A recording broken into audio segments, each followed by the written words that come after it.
Hello everyone and welcome back to Lucky Loaders 15, where I'll be giving you 4 of my tips for tomorrow's horse racing. Now before we get stuck into those, I quickly just want to recap on how our selections ran today.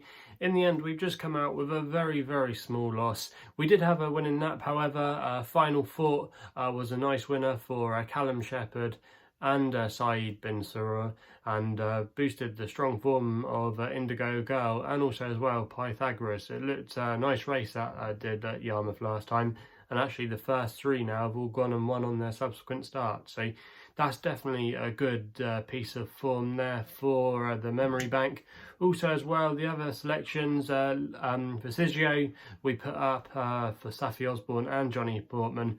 Now I did put it up last night at 6 to 1. That was the best price at the current time of recording, and I did recommend an each way bet there.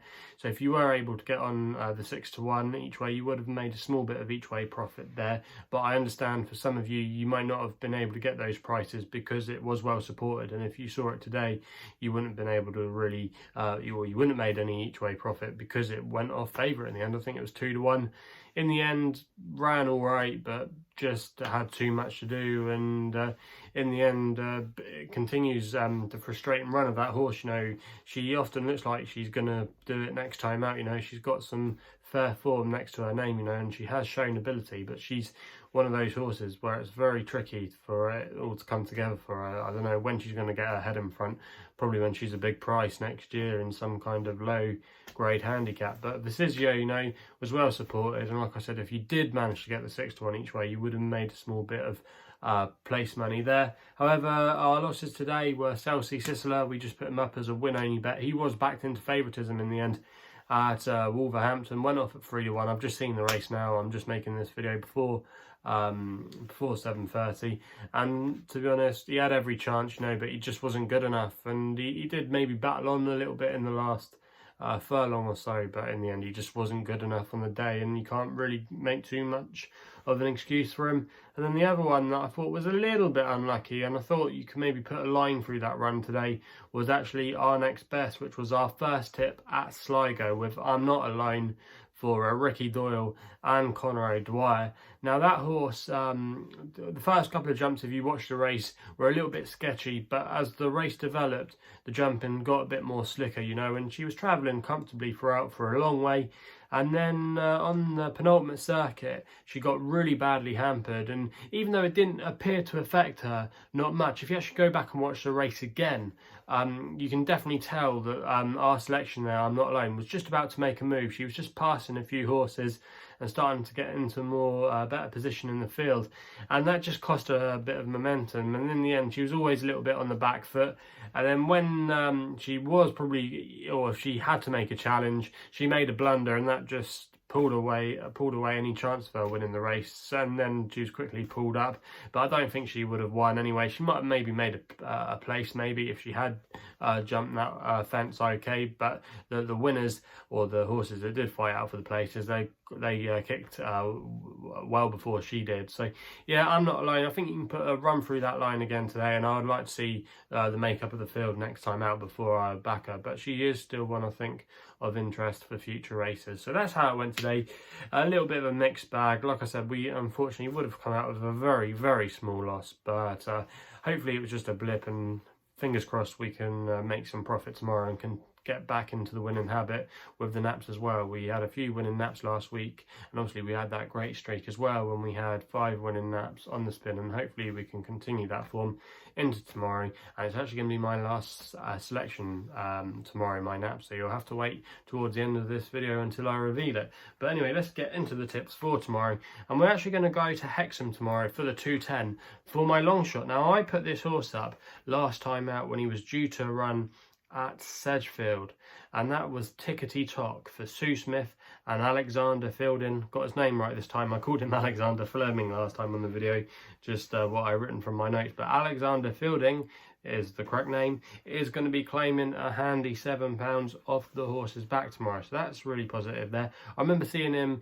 win a race at Sedgefield actually a few weeks ago, and I thought he did a really good job when riding for Sue Smith. He's actually a conditional jockey attached to a yard. Now this horse is currently 18 to 1 with bookmakers at the moment, and there's 4 places on offer with multiple bookmakers. So if you can get that definitely back at this horse each way. Now, last time we saw him, he finished Uttoxeter on his seasonal reappearance in 7th place, and even though yes he was very well beaten, he probably needed the run that day, and also as well it was not a bad novice hurdle because the form has actually worked out not too badly. You've had Rebecca Menzies horses I should say, the horse that finished in 3rd that day, he's gone on to win a race, and also as well Ollie Murphy's horse that finished in 6th place has come out and won. So it actually doesn't appear to be a bad little race, that, and making its handicap debut off a mark tomorrow of 83, I think that's a fairly workable mark here. Now, if you look at this horse's profile, he's actually still a 9-year-old. We've only seen him a handful of times, and he's clearly probably had some problems in the past, but I just think his mark of 83 isn't that bad in the context of this race. And going up in trip tomorrow is definitely going to be a massive positive, because if you look at his form, he's been running at 2 miles throughout the whole of his career, and you look at his pedigree, and especially as well on the dam side where he's related to quite a few national hunt horses, they tended to do better than 2 miles. A lot of them, or a lot of the close relatives anyway, that did any good, ran over 2 miles, 2 miles 6, you know. So I think going up in trip tomorrow, it's really going to suit this horse. And he's already had a spin around Hexham as well, which was one of his career best efforts, really. And obviously he will need to step up and need to improve on that. But with the £7 claim of Alexander Fielding, I have to say that name correctly again, I just think he's going to be very well treated. In essence, he's going to be running off a mark of 76. And in a field like this, where Hexham does definitely take some getting, I think he's got a fair chance tomorrow off a nice low racing weight. And at 18-1, I would be disappointed if he couldn't step up and show a little bit of improvement. I think he does have a race in him of this nature, and I think at that price, I would be willing to get stuck into him each way tomorrow. He's going to be my long shot, and I just hope he can give us a good run for our money. So that's going to be the tip there. We then go to our extra tip, which runs in the 320 at Redcar with a horse called Infinite Grace for Daniel Tudhope and David O'Meara. You can currently back this horse at 7-1. That price was available with Boyle Sports, who are offering 5 places. Now, last time out was a little bit more like it for this horse when she finished running on 4th place at Redcar, where she was a little bit unlucky that day. She didn't get the clearest of passages, and in the end, when she did get a clear run, she flew home, and she wasn't far beaten at all. So I think if she replicates that run, she's definitely in with a good chance here tomorrow. Now, looking back at some of her old form, she was rated as high as 80 at the start of the season, and she's now down to a mark of 72, which I think is very workable. She won at Ripon last year off a mark of 70 when she was a 2-year-old, and she's always shown a good level of ability. And I just think in a race of this nature, for this class, I think Class 5 is definitely her level. She's definitely a major player off a mark of 72. Also as well, Danny Tudhope is coming into a little bit of form. He rode a double today at Thirsk, so he's definitely a jockey to follow at the moment. And I just think with all those things in her favour, and also as well not a bad draw in stall 9, I think she could possibly nearly go a favourite tomorrow. I wouldn't be at all surprised if there was a little bit of money around for her tomorrow, and I think she's a big price in the context of this field. So that's going to be the tip there. We then go to my next best, which runs in the 355 at Kempton tomorrow for the Twilight card there, and this is actually going to be coming in the opening race actually at Kempton in the 355. Now I'm going with a horse here called Lovely Breeze, and this is going to be my next best, currently priced up at 5-2 for Hugo Palmer and Andrea Zaney. Now this horse, last time we saw her, she finished 3rd at Lingfield on the turf on her debut, and she ran a really credible race considering she was a bit slowly away from the stalls, and she ran on really strongly in the closing stages of the race. Now the form has already worked out not too badly.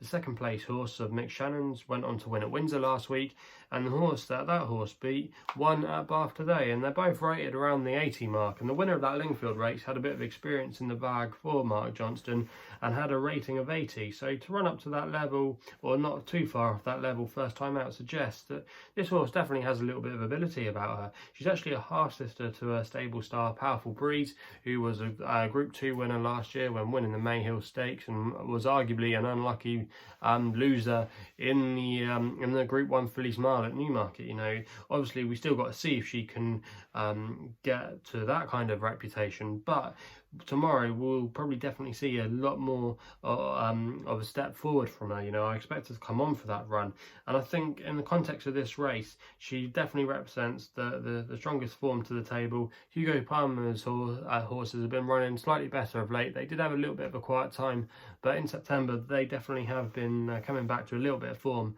And I think at 5-2 tomorrow, I think if there is confidence behind this horse, which I think there should be, I think she could go off slightly shorter. So you can still get the 5-2. I think that's a fair price there, and that is going to be my next best. We then end going back to Hexham for the 4:10 with my nap. Now I put this horse up as my next best last time out, and that was Melody of Scotland. You can currently back this horse at 13-2, and I'm going to recommend an each way nap tomorrow for Richie McLernan and Ben Haslam. It's not something that I normally do, but I think this horse is, it's definitely got a fair chance in this race tomorrow. I'm quite sweet on its chances. Now, last time I put this horse up, he or she, because she's actually a mare, she probably should have won this race. Richie probably didn't have his finest hour in the saddle, and I think he is an underrated jockey. He was going through a hot spell at the time, actually. I think he'd ridden about six winners in a row or something like that, but he was absolutely on flying form. And this horse travelled there with every chance, was travelling strongly on the bridle, and then just kind of pecked on land, and I think he was kind of looking for a stride, but the horse really only had to jump the hurdle and she probably would have come and won the race. I'd urge anyone to go back and watch the race replay, but even though she might not have got her head in front last time, she definitely showed that she's in good form, and she definitely needed the seasonal reappearance outing at Uttoxeter when she finished in a well-beaten 9th place. She showed that last season when she started to get into form, that she really badly needed her seasonal reappearance run. And in the end, last season, she went on to win a couple of times at Hexham. So going back to Hexham is a good move. She obviously loves this track. And going back down in trip tomorrow to 2 miles, I don't think that's a problem either. And despite having to carry top weight, she actually carried top weight last time. And I actually think that was a better race. Now, the Nicky Henderson horse is the current favourite for the race, and probably for a lot of people is the one she's going to have to beat. However, I still think we haven't got to the bottom of her, and off a mark of 120, that's a fair mark. Now, Ben Haslam does really well with the recruits he gets from JP McManus, and sometimes as well they win at big prices. They often get neglected in the market, and even though there was a bit of a drift for her last time, I remember when we put her up, she was around about 3-1, 10-3, I think that was the price I advertised her at. This horse was weak in the market not long before the off and went off at 9-2, and even if there is a drift tomorrow, say this horse goes off at 8 and 9-1, I wouldn't be too bothered about it at all. Sometimes Ben Haslam's horses, I've backed them as well before, and then I've got the best odds later. They have drifted, you know. It's not always a negative with me with Ben Haslam, and I just think there's lots to like about this horse, and I think the liking for the course as well is definitely a massive positive. So I'm quite sweet on this horse's chances tomorrow. There's currently 16 runners, so you should get the 4 places. So fingers crossed there isn't a non-runner, but there probably will be. But if there is still 4 places tomorrow, I think this is a great each way bet to nothing, you know, as they always say. And I think at 13-2 as well, that's a fair bet as well to take on the win. So yeah, Melody of Scotland tomorrow. She's going to be my nap of the day tomorrow, each way nap. Hopefully we can have our 9th nap winner in September. We've been in a good run of late, and like I said, I think she's going to be there or thereabouts, fighting it up the long straight at Hexham tomorrow. So that's all I've got to say about then. So I'll quickly just recap the 4 tips for tomorrow. In the 2-10 at Hexham, we go Tikerty Tock, 18-1 each way. We then go in the 320 at Redcar with my extra tip, Infinite Grace, 7-1 each way, 5 places. Kempton is the next best in the 355 with Lovely Breeze at 5-2 win only. And then in the 410 at Hexham, we go with my nap, which is Melody of Scotland at 13-2 each way. So that's what I've got to say about that. Please gamble responsibly. Also as well, if you haven't done so already, please subscribe to my YouTube channel here for more videos. And you'll get a notification every time I upload a video, so make sure you do that if you haven't done so already. Also as well, if you want to follow me on social media, you can do, where my handle is at LuckyLoader15. And if you want to find out a little bit more about myself, why don't you check out my website, which is www.chrisloaderracing.co.uk. So please gamble responsibly, and we'll be seeing you soon.